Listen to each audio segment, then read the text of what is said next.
Standard 8 subject છે English 2 પણ એની અંદર આજે આપણે એસે જોઈશું. અત્યાર સુધી તમે લોકો ઇંગ્લિશ 1 અને ઇંગ્લિશ 2 ના ઘણા બધા વિડીયો જોયા હશે.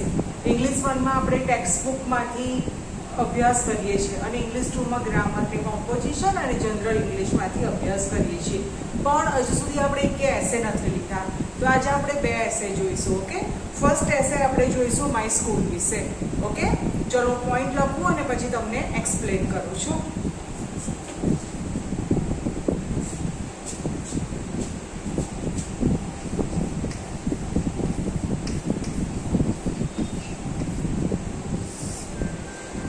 માય સ્કૂલ, બરાબર. આ શબ્દ તો બધા માટે અનનોન કહેવાય જ નહીં, બધા પરિચિત છો. માય સ્કૂલ એટલે મારી શાળા. તમે નાનપણથી તમે લોકો ભણતા આવ્યા છો, તમે માય સ્કૂલ વિશે એસે તમે લોકોએ જાત જાતની રીતે લખ્યો હશે. પણ હવે તમારું લેવલ હાઈ થઈ ગયું, તમે લોકો 8મા ધોરણમાં આવી ગયા, તો તમારે એ પ્રમાણે એસે લખવો જોઈએ.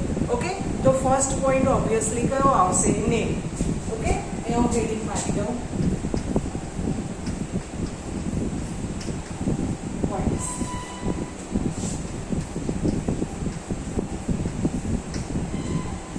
કોઈ પણ એસે સ્ટાર્ટ કરીએ એમાં ફર્સ્ટ એનું ઇન્ટ્રોડક્શન જ હોય, બરાબર. ઇન્ટ્રોડક્શન એટલે ઓળખાણ, પરિચય. તો ફર્સ્ટ આપણે શું લેવાનું કે નેમ. તો લખી દેવાનું કે my school name is Tejas શિક્ષણ સંકુલ. હંમેશા આખું નામ લખવાનું, બરાબર. My school name is Tejas એવું ના લખાય, અથવા તો તેજસ ઇઝ માય સ્કૂલ એવું ના લખાય. My school name is Tejas શિક્ષણ સંકુલ. તો ફર્સ્ટ નેમમાં શું આવશે? આ પોઈન્ટ આવશે. ઓકે, સેકન્ડ કયું છે? તો કે બીગ. ઓકે, તમને બધાને ખબર જ છે કે આપણી સ્કૂલ કેવી છે? નાની કહેવાય ના, ઘણી મોટી છે, બરાબર. તો my school is very big. મારી સ્કૂલ ઘણી મોટી છે.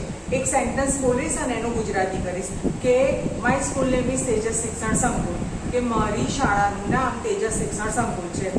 પછી ઇટ ઇઝ વેરી બિગ અથવા તો my school is very big. First આપણે સ્કૂલનો ઉલ્લેખ કરી દીધો, પછી ઇટ લખો તો ચાલે. ઇટનો મતલબ કે તે.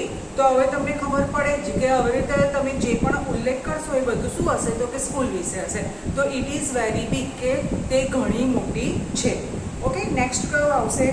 How many floors are there. એની મારી દઈએ.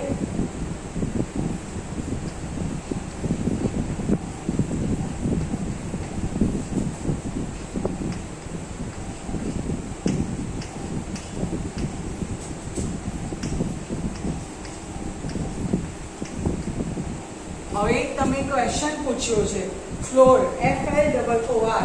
ફ્લોર એટલે શું થશે? તો કે માળ. તમારી સ્કૂલમાં કેટલા માળ છે? ક્વેશ્ચન પૂછ્યો છે એટલે પાછળ શું આવશે? ક્વેશ્ચન માર્ક આવશે. તો આપણને ખબર જ છે કે આપણી સ્કૂલમાં કેટલા માળ છે? 4. નીચે ગ્રાઉન્ડ ફ્લોર, પછી first floor, second floor, third floor, fourth floor અને એની ઉપર શું છે? તો કે ટેરેસ છે. તો there R 4 floors are available in my school. અથવા તો there are 4 floors and 1 big terrace available in my school. બરાબર, કે મારી શાળામાં 4 માળ અને એક મોટી ટેરેસ એટલે મોટી અગાશી આવેલી છે. ઓકે, નેક્સ્ટ શું થશે? How many classes.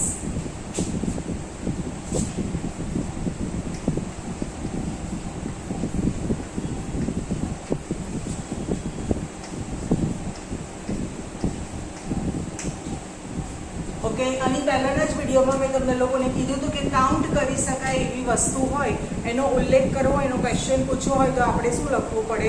How many લખવું પડે. અને કાઉન્ટ ના કરી શકાય તો આપણે શું લખવું પડે? હાઉ મચ લખવું પડે. બરાબર, કે તમારી સ્કૂલમાં કેટલા વર્ગ આવેલા છે. ઓકે, તો આપણે કાઉન્ટ નથી કરતા, આમ એમને લખી દઈએ કે 10. બરાબર, તો there R 10 classes on each floor available in my school. ફરીથી રિપીટ કરું છું. વિડીયોમાં તમને એક ફેસિલિટી સારી છે કે ના ખબર પડે તો તમે રિપીટ કરીને ફરી જોઈ લો. There are 10 classes in each floor available in my school. એટલે કે દરેક માળ ઉપર 10 વર્ગો મારી સ્કૂલમાં આવેલા છે. આપણે એક્ઝેક્ટ તો આંકડો નથી કહેતા, બરાબર, પણ લગભગ 10 જેવા આવેલા છે. ઓકે, ચલો પછી નેક્સ્ટ શું થશે? Office and staff rooms.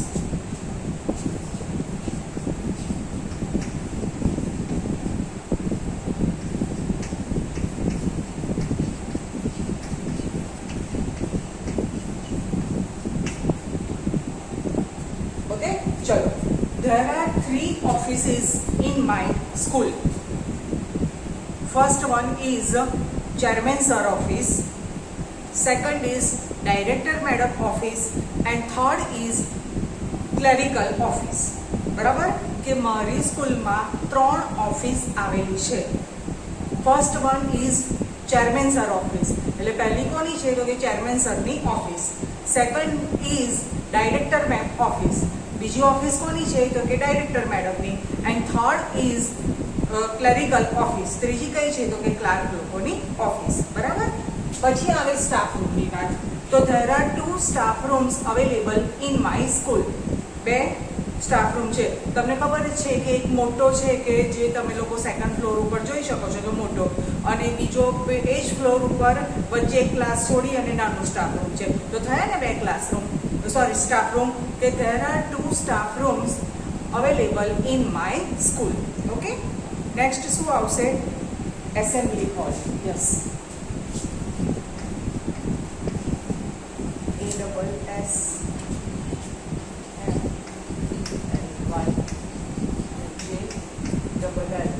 Assembly હોલનો મતલબ કે જ્યાં બધી ટાઈપની એક્ટિવિટીનું એ લોકો આવી રીતે આયોજન કરતા હોય. તો આપણને ખબર જ છે કે સૌથી ઉપરના ફ્લોર ઉપર ત્યાં આપણે કોઈ પણ ટાઈપની એક્ટિવિટી હોય તો એસેમ્બલી હોલમાં જ રાખીએ છીએ. એ પછી રોજે આપણે પ્રેયર માટે ભેગા થતા હોઈએ કે કોઈ જાતનો કોન્ટેસ્ટ રાખ્યો હોય, સ્પર્ધા રાખી હોય, પછી કોઈ બહારથી ગેસ્ટ બોલાયા હોય અને એ કશું તમને એન્ટરટેનમેન્ટ મનોરંજન કરવાના હોય. તમે 2 વર્ષ પહેલાં જોયું હતું કે બહારથી એવી રીતે નાટક કરવા માટે આવે, પછી પેલા એક બ્લાઇન્ડ અંકલ આવતા હોય છે અને એ તમને જાતની રીતે એન્ટરટેનમેન્ટ આપતા હોય છે. બરાબર. કે તમને કશું બી ટાઈપનું નોલેજ આપવા માટે કોઈ બહારથી પર્સન બોલાયા હોય, કે તમારે ટૂરમાં જવાનું હોય તો તમને આવી રીતે એ લોકો બધું પ્રોજેક્ટર મૂકી અને સમજાવતા હોય છે. ઇન શોર્ટ કોઈ પણ ટાઈપની એક્ટિવિટી હોય તો આપણે મોટા હોલમાં આપણે ભેગા થઈએ છીએ અને શું કહેવાય? Assembly hall. ઓકે. તો there is one big assembly hall available on the top floor. There is a big assembly hall available on the top floor. Top floor એટલે સૌથી ઉપરના માળે એક મોટો એસેમ્બલી હોલ આવેલો છે. ઓકે. ચલો પછી નેક્સ્ટ શું થશે? લેબોરેટરી.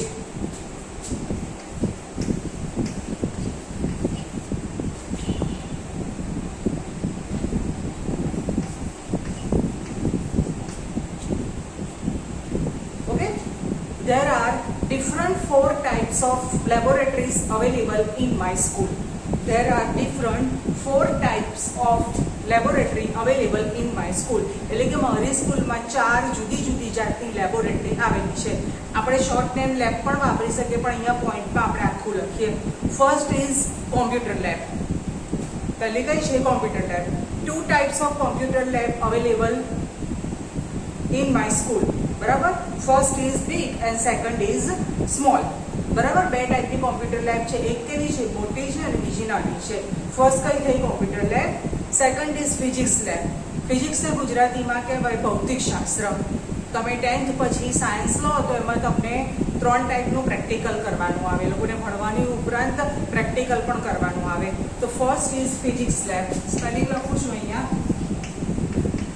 ફિઝિક્સ એને શું કહેવાય? ભૌતિક શાસ્ત્ર. ઓકે. પછી સેકન્ડ ઇઝ બાયોલોજી લેબ. બાયોલોજીને કહેવાય જીવ વિજ્ઞાન. અને થર્ડ ઇઝ કેમિસ્ટ્રી લેબ. કેમિસ્ટ્રીને કહેવાય રસાયણ શાસ્ત્ર.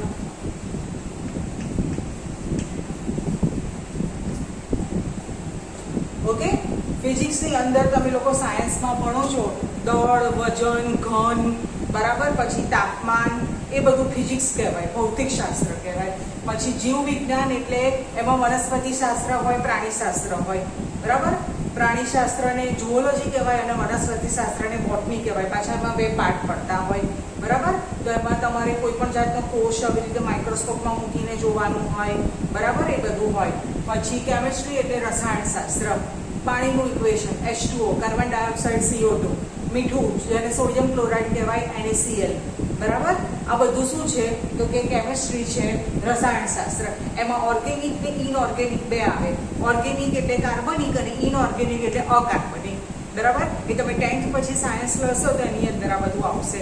ઓકે, તો first is computer lab. Computer લેબથી તો બધા પરિચિત છો. ફર્સ્ટ સ્ટાન્ડર્ડથી તમે લોકો કોમ્પ્યુટર લેબમાં જાઓ છો. Second is physics lab, third is biology lab and fourth is chemistry lab. Okay, ચલો પછી નેક્સ્ટ કરું આવશે library.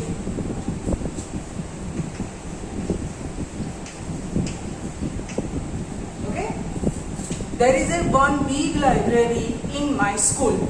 There is a one big library in my school. આપણી સ્કૂલમાં લાઇબ્રેરી ઘણી જ મોટી છે, બરાબર. There are so many books, magazine and newspaper are available in the library.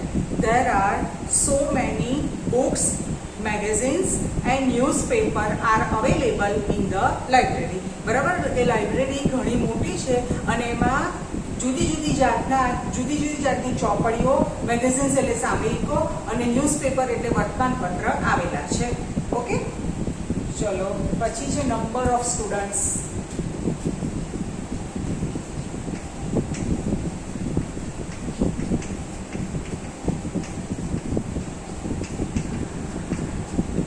તમારી સ્કૂલમાં કેટલા વિદ્યાર્થીઓ અભ્યાસ કરે છે? ચોક્કસ પરફેક્ટ આંકડો તો નહીં ખબર, પણ ઓલમોસ્ટ લખી દઈએ કે 2000, બરાબર. કે almost 2000 students are available in my school. એટલે કે લગભગ 2000 વિદ્યાર્થીઓ મારી શાળામાં આવેલા છે. ઓકે, પછી છે ટીચર્સ.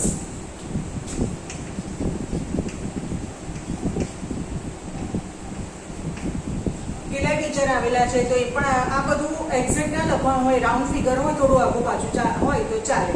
તો there are 60 teachers are available in my school. કે મારી શાળામાં લગભગ 60 ટીચરો આવેલા છે. અને લાસ્ટ કયું આવશે? પ્યુન્સ. ઓકે, કે there are 10 peons are available in my school. કે મારી શાળામાં 10 પટાવાળાઓ આવેલા છે. They keep school clean and neat. કે તેઓ સ્કૂલને કેવી રાખે છે? ચોખ્ખી અને સુઘડ રાખે છે, બરાબર. અને લાસ્ટ સેન્ટેન્સ તો આપણે લખી જ દઈશું કે I like my school very much and I am proud of my school. કે મને મારી શાળા ખૂબ ગમે છે અને મને મારી શાળા વિશે ગર્વ છે, બરાબર. તો આ તો તમારો essay my school. Okay, 3 hard word હતા કે જે તમને લોકોને કદાચ ના ખબર હોય તો એનો સ્પેલિંગ લખો ને એનો મીનિંગ મેં અહીંયા સામે લખો, બરાબર. વિડીયોમાં ના ખબર પડે તો રિપીટ કરી અને તમે લોકો જોઈ લેજો, બરાબર. ઓકે, હવે આના બેઝ ઉપરથી નેક્સ્ટ તમારે હોમવર્કમાં માય ક્લાસરૂમ છે એ લખી લાવવાનો છે. ઓકે, કયો લખવાનો છે હોમવર્કમાં? My classroom.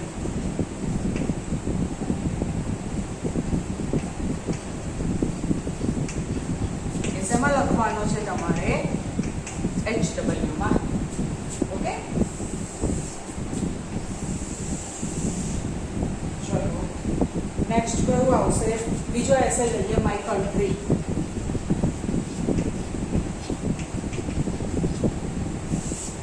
ચલો, માય કન્ટ્રી, મારો દેશ. ફર્સ્ટ તો નેમથી જ આવશે. Okay, India is my country. કે ભારત મારો દેશ છે, ત્યાંથી શરૂઆત થાય. ઓકે, ચલો સેકન્ડ કયું આવશે? કેપિટલ.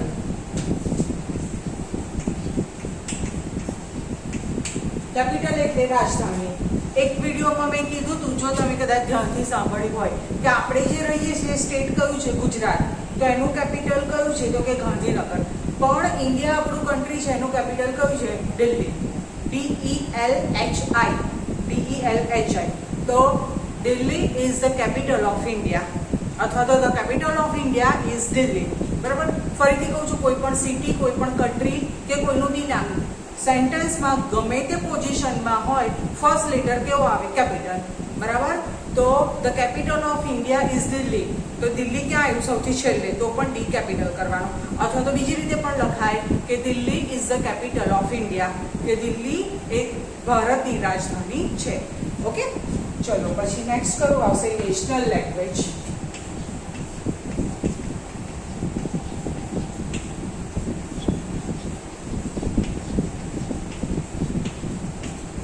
નેશનલ લેંગ્વેજ એટલે રાષ્ટ્રભાષા.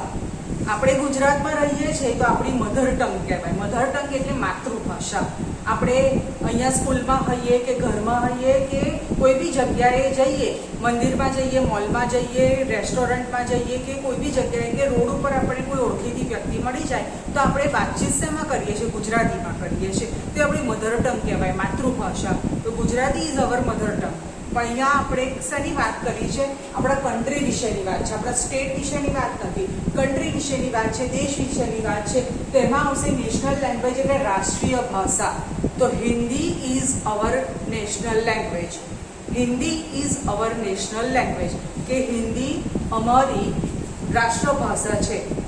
કેમ? હું તમને એવું કહું કે આપણે ગુજરાતી બહાર કોઈ જગ્યાએ ફરવા ગયા, માની લો સમર વેકેશન છે અને તમે લોકો આવી રીતે બહુ ગરમી થાય છે ગુજરાતમાં, ને એમાં ખાસ કરીને અમદાવાદમાં તો બહુ જ ગરમી પડે છે, 45 ઓફ ટેમ્પરેચર જાય મે મહિનામાં. તો તમને એવું થાય કે ચલો જમ્મુ એન્ડ કાશ્મીર કે હિમાચલ પ્રદેશમાં શિમલા કુલ્લુ મનાલી પાસે તો આપણે ફરી આવીએ, થોડું 15-20 દિવસ ત્યાં રહીએ તો આપણને મજા પડે અને કંઈક ચેન્જ લાગે લાઈફ કરતાં. ઓકે, તો તમે લોકો ત્યાં જાઓ છો, કોઈ હોટલમાં સ્ટે કરો છો, કોઈ જગ્યાએ શોપિંગ કરવા જાઓ છો કે કોઈની જોડે તમારે કોઈ કોન્ટેક્ટ કરવો છે, વાતચીત કરવી છે, તો ત્યાં તમે ગુજરાતીમાં જઈને કશું પૂછશો તો એ લોકોને ખબર પડશે ના. અને એ લોકો એમના સ્ટેટની પ્રોપર લેંગ્વેજ બોલશે. તો કાશ્મીરમાં જશો તો ત્યાંની કાશ્મીરી લેંગ્વેજ બોલશે તો આપણને કંઈ ખબર પડશે નહીં, ખબર પડે. તો એવા ટાઈમે આપણે વાતચીત માટે હિન્દી યુઝ કરીએ છીએ. જમ્મુ કાશ્મીર કે એ બધાની વાત નથી, ઓલ ઓવર ઇન્ડિયામાં કોઈ બી, નીચે સાઉથમાં કેરલામાં જાઓ ત્યાં એ લોકોની મલયાલમ, કન્નડ, તામિલ, તેલુગુ સમથિંગ એવી કોઈક લેંગ્વેજ ચાલતી હોય છે. તો એ લોકો મલયાલમ લેંગ્વેજમાં બોલે ને આપણે ગુજરાતીમાં બોલીએ તો કશું ખબર પડે નહીં. તો એવા ટાઈમે વાતચીત કરવા માટે આપણે કઈ ભાષાનો યુઝ કરીએ છીએ? તો કે હિન્દી. તો Hindi is our national language, કે હિન્દી આપણી અમારી રાષ્ટ્રભાષા છે. ઓકે, ચલો પછી નેક્સ્ટ છે કે what is surround by?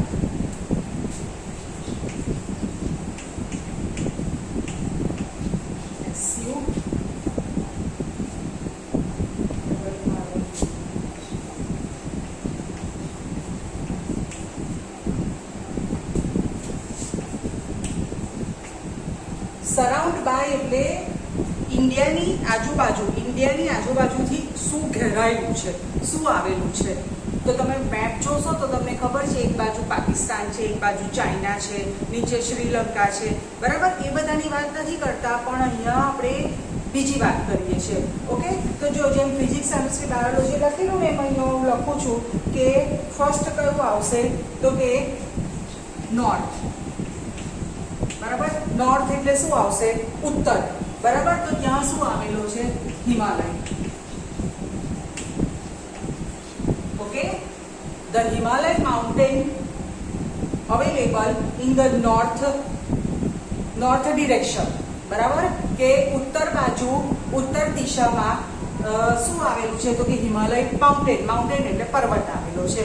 Okay, Jammu Kashmir any border તમે પાર કરો કે આ બાજુ શિમલા મનાલી જાઓ ને એની બોર્ડર પાર કરો કે નેપાળ એ બાજુ જાઓ તો એની બોર્ડર પાર કરો તો જે તમને પર્વત દેખાય કયો છે? હિમાલય પર્વત છે. બરાબર, એ નોર્થ સાઈડ આવેલો છે. નોર્થ એટલે કઈ બાજુ? ઉત્તર બાજુ. પછી આવશે સાઉથ. સાઉથને શું કહેવાય? નોર્થ એટલે ઉપર, સાઉથ એટલે નીચે. બરાબર, દક્ષિણમાં કયો આવશે? તો આવશે ઇન્ડિયન ઓશન.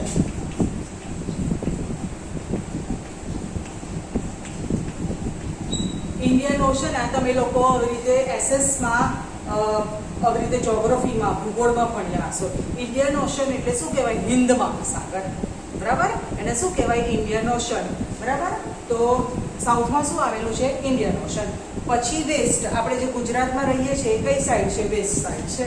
ઓકે, તો આપણે પેલો નંદિતા વાળો પાઠ હતો એની અંદર ક્વેશ્ચન પૂછેલો કે ગુજરાતમાં વેસ્ટ સાઈડ કયો મહાસાગર આવેલો છે, કયો આવેલો છે. હમણાં જ આપણે લેસન ચાલી ગયો કયો, યસ, અરેબિયન સી. ઓકે,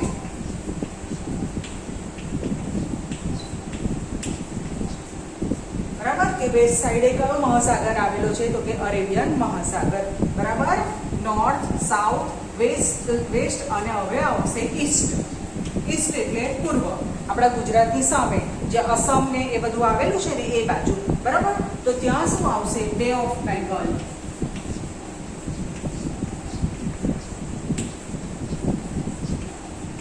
બે ઓફ બેંગલ એટલે બંગાળની ખાડી.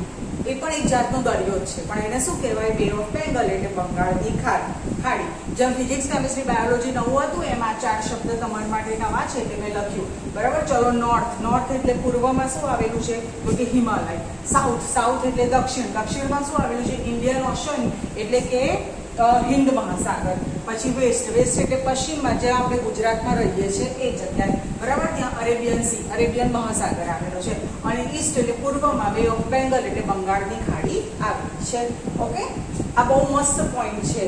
ચલો પછી નેક્સ્ટ શું આવશે કે ડિફરન્ટ વિલેજીસ.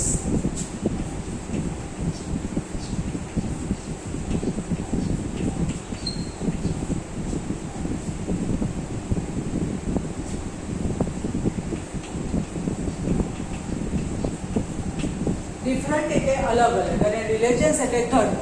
બરાબર, તો આપણી કન્ટ્રીમાં બધી બહુ જાતના ધર્મના લોકો રહે છે. બરાબર, તો હિન્દુ, મુસ્લિમ, ઈસાઈ, બરાબર, પારસી, બૌદ્ધ, different religious R available in my country.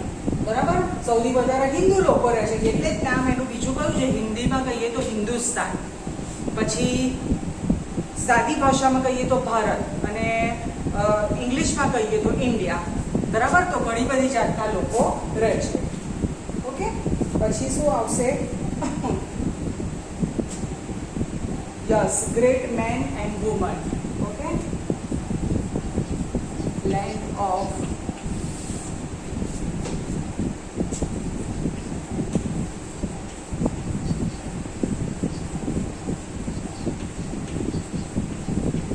Land એટલે જમીન, કે આપણી ઇન્ડિયાની જમીન એ મહાન સ્ત્રી અને પુરુષોની જમીન છે.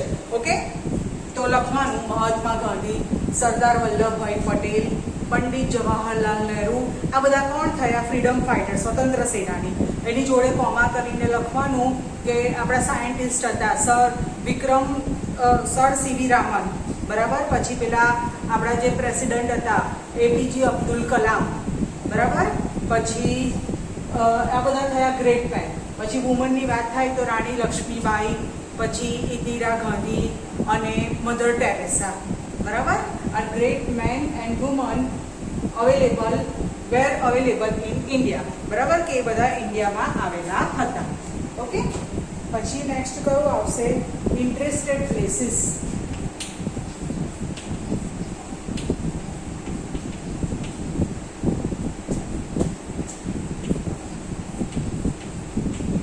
ઇન્ટરેસ્ટેડ એટલે રસપ્રદ અને પ્લેસીસ એટલે જગ્યા. રસપ્રદ જગ્યા કઈ છે, તો ફર્સ્ટ કયું આવશે, તો દુનિયામાં જે 7 અજાયબી આવેલી છે એમાંથી એક આપણી આગ્રામાં આવેલી છે, યસ, તાજમહેલ.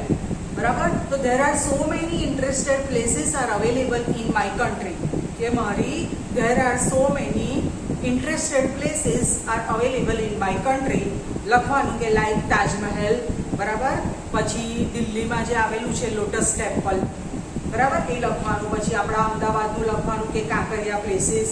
એવી રીતે તમે કોઈ પણ સિટીની તમે મુલાકાત લીધી હોય તો એનું તમને લોકોને જે ફેમસ લાગે એ તમારે લોકોએ લખવાનું.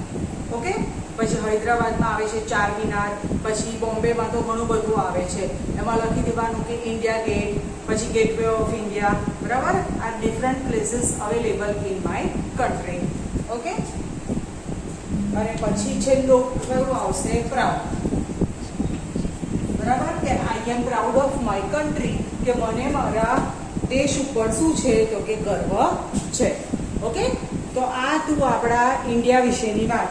હવે જેમ માય સ્કૂલ ઉપરથી તમને માય ક્લાસરૂમ હોમવર્કમાં આપ્યો એમ માય કન્ટ્રી ઉપરથી તમારે લખવાનો છે માય સિટી. બરાબર, એ તમારે HW માં લખવાનું છે. તમને જે મેં અહીંયા સમજાયા, જે પોઈન્ટમાં મેં તમને બધું કરાયું, જરૂરી નથી કે વર્કશીટની અંદર એ જ પૂછાશે. તમને જે હોમવર્કમાં આપેલું હોય એ પણ વર્કશીટમાં પૂછાય. તમે લોકો 8મા ધોરણમાં છો, મોટા સ્ટુડન્ટ છો, તો માય સ્કૂલ ઉપરથી તમને માય ક્લાસરૂમ તો તમને લખતા આવડવું જ જોઈએ.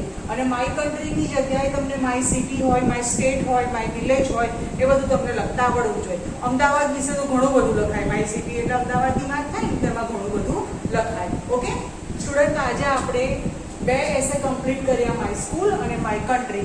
ઓકે, પોઈન્ટ્સ લખી અને જે પણ હું તમને બોલી છું એ તમને ના ખબર પડે તો વિડીયો રિપીટ કરી અને તમે લોકો જોઈ લેજો. નેક્સ્ટ વિડીયોમાં આપણે આપણું જે પણ આગળ ચેપ્ટર આવતું હશે એ કન્ટિન્યુ કરીશું. ઓકે, નમસ્કાર.